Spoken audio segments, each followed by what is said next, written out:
she wanted, and that she would hope that I would go along with it for her. So at that point, I realized that if this is what she wants and this is how she wants to deal with it, then I'm going to back her up on it. And I really didn't see no other way to go other than just my concern is to make sure that the question you asked about the going on to the Department of Corrections, if she was going to get held by her, that's a concern for me. I hope that they continue getting her medication and taking care of her. What do you want to say to the victims? There's not enough words to express after hearing the statements I've heard today. There's just not enough words to say how I feel for them. It's a very sorry. Some of them even said they didn't want to hear sorry, but I don't know of any other word to use. But it's from the bottom of my heart that my heart goes out to those victims, and I hope they have a speedy recovery, those who were injured, and that they don't let the loss of loved ones bring them down in life. As a parent, obviously, this is a parent's worst nightmare. Nobody wants this for their child. And she's had a struggle with mental illness for several years, documented cases of it. What do you want people to know about Adacia and her struggles? She's your daughter. Adacia has always been the sweetest kid and caring and compassionate. Of course, she showed that by giving up her life to save people from going through a tragic situation as this and having to go through this all over again. But growing up, Adacia was a kind, gentle kid. I mean, she was quiet, kind of kept to herself, but she loved art, and that's what she does.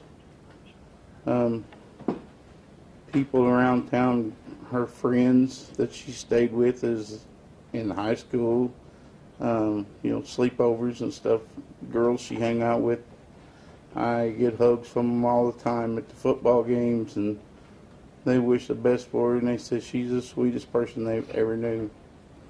And that we could go from that to where we are now is just like a nightmare. And I don't wish this for any other parent. And any other parent who has children with mental health issues, we've got to get help in this state for that. We need to press our legislation to get laws changed, and that's what I'm going to try to fight for. You are? Yes. I know she said that her grandma had said something to her about it as recently as a few months before the crash, and just saying that she wasn't well. Did you see that as well? I don't think my grandma, because she really kind of hid her illness from us. She didn't want us to worry. She tried to protect us. I took her to several places, and they just said, we just don't have funding for it unless you're going to hurt yourself or others, then there's nothing we can do for you. And that's basically where they left it. And I went to every place I could go. But she, for 2 years, we had no problem. And then this happened. So.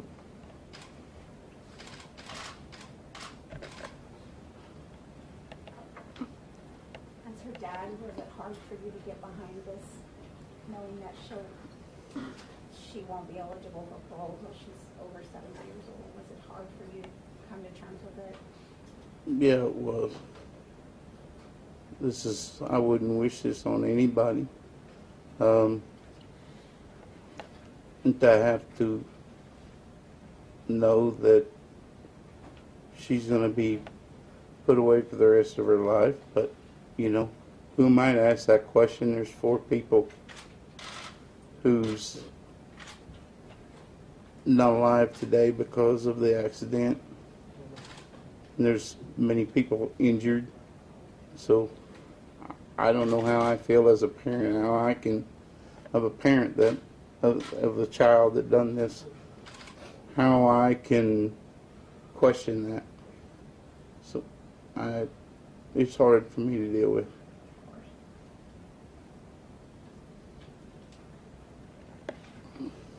Tony, Yes, ma'am. just for you,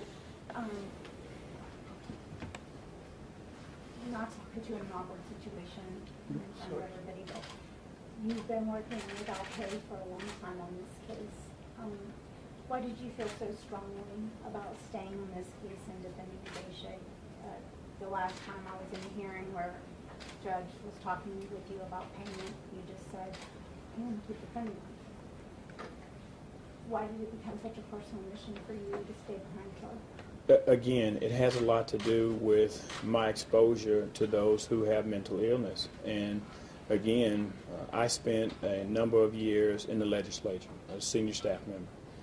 During that time frame that I was in the legislature, funding, I won't necessarily use the word plentiful, but we did have funding. We had crisis centers that were open and available.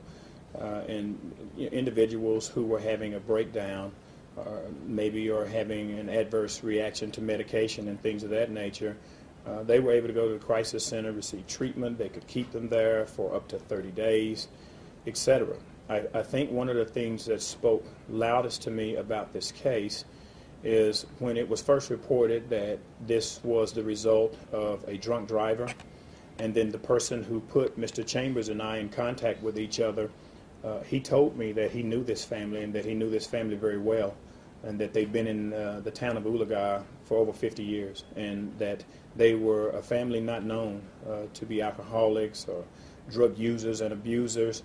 And then once I spoke with Mr. Chambers and he confirmed that, even though Adacia hadn't lived in his house for a few years, he said in his mind that he said they will have to show me evidence that my daughter was drunk or on drugs. He said they'll have to show that to me. And I mean, he even gave a statement to that effect during a press conference right out here on the courthouse grounds.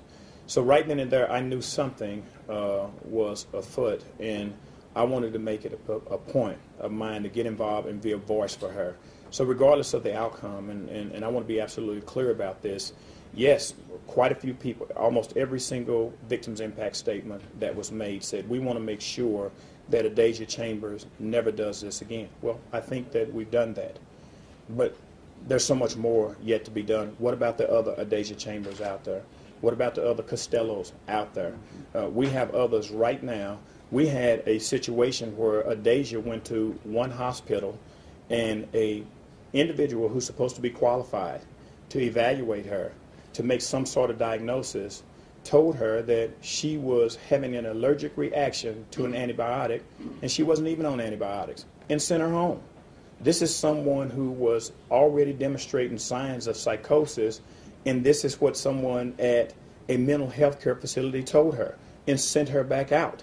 And it's these repeated refusals of treatment and misdiagnosing and giving her the wrong medication is what set us up here today.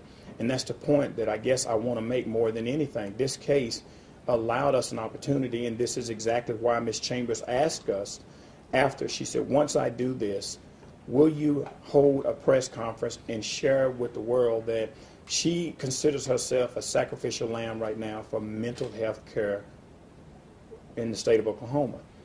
And that's one of the reasons I stayed on, because I knew that unless and until, it's easy to do what we did today, it really is. The hardest part about it was listening to the impact statements. It doesn't take a lot of skill to fill out a plea packet and enter into negotiations. That's easy. The hardest part about this is to help us all understand why. There's a why element behind this, and the why element behind this is our failed mental health care system. They failed Ms. Chambers. They failed her. We have evidence, we have proof of that, and provided that this case would have gone to trial, that is exactly what would have been argued to a jury, is to understand then when the health care system failed Ms. Chambers, they failed all of us. They failed all four of those victims that died that day. They failed the dozens of others that were injured that day. That was a result, an indirect result, of the failed mental health care system. Ms. Chambers was nothing more than a catalyst to carry it out. So that's why I stayed on. And I wasn't worried about the pay at that point. Mr. Chambers and I talked about that. I made it abundantly clear because this is a trial about a cause, and we got to get that message out there about our mental health care system. I mean, we got to make it priority. It has to be.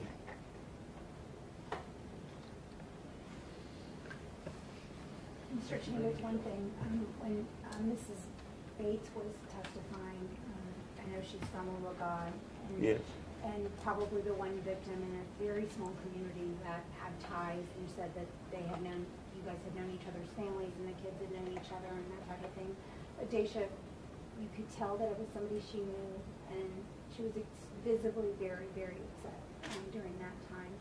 I know that has to be hard for you living in a small community where everybody knows everybody. Yes. I actually wanted to hear her statement, but I couldn't hear it. She talks so softly. God bless her heart for that. But I know she's been through a lot of pain. I've talked to people who know her that are really close to her. I know of her. She works at the bank where I bank, and so and she's a band mom. Well, I'm a band dad, so my daughter saw to that that I go and do everything that she did and be part of that, and which was a great fun experience. She was a captain of the color guard for 4 years, or 3 years, excuse me. And that's how she knew Mrs. Bates and the rest of the band. So, yeah, that was tough. I would have actually liked to have been able to hear it, but I know I could tell by just her reaction that it was a tough thing for her too. So.